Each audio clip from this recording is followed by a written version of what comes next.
প্রবাসীদের যাতে পথে পথে ঘুরতে না হয় সেজন্য বিমানবন্দরে প্রবাসী যাত্রী এবং তাদের স্বজনদের জন্য লাউঞ্জ করা হয়েছে বলে মন্তব্য করেছেন প্রধান উপদেষ্টা ডক্টর ইউনূস।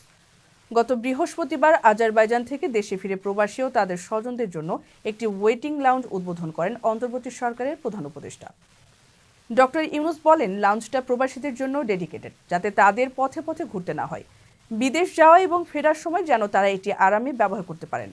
ওয়েটিং লাউঞ্জকে কিভাবে আরও আরামদায়ক ও স্বস্তিদায়ক করা যায় সেই মতামত ও পরামর্শ দেওয়ার আহ্বান জানিয়ে তিনি বলেন, প্রবাসী স্বজনদের জন্য এই লাউঞ্জ উদ্বোধন করতে পেরে আমরা খুবই আনন্দিত। এরপর প্রধান উপদেষ্টা ওয়েটিং লাউঞ্জে উপস্থিত প্রবাসীর স্বজনদের সঙ্গে কথা বলেন। বিমানবন্দরের মাল্টিলেভেল কার পার্কিং এলাকার দ্বিতীয় তলায় এই প্রশস্ত ও আরামদায়ক ওয়েটিং লাউঞ্জের ব্যবস্থা করা হয়েছে। এছাড়া নতুন লাউঞ্জটিতে নির্ধারিত অপেক্ষমান কক্ষ, বেবি কেয়ার কক্ষ, নারী পুরুষের জন্য নামাজের স্থান এবং সুলভ মূল্যের ক্যাফেটেরিয়ার ব্যবস্থা করা হয়েছে। এই উদ্যোগটি সব প্রবাসী নাগরিক ও তাদের পরিবারের সদস্যদের জন্য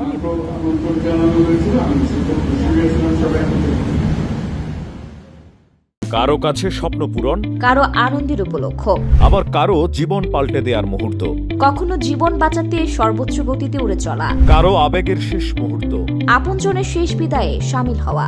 এমন সব ইচ্ছে পূরণে সর্বনিম্ন ভাড়ায় দ্রুতগতির বাহন প্রবাসী হেলিকপ্টার। আপনার প্রয়োজনে যোগাযোগ করুন আমাদের হটলাইনে।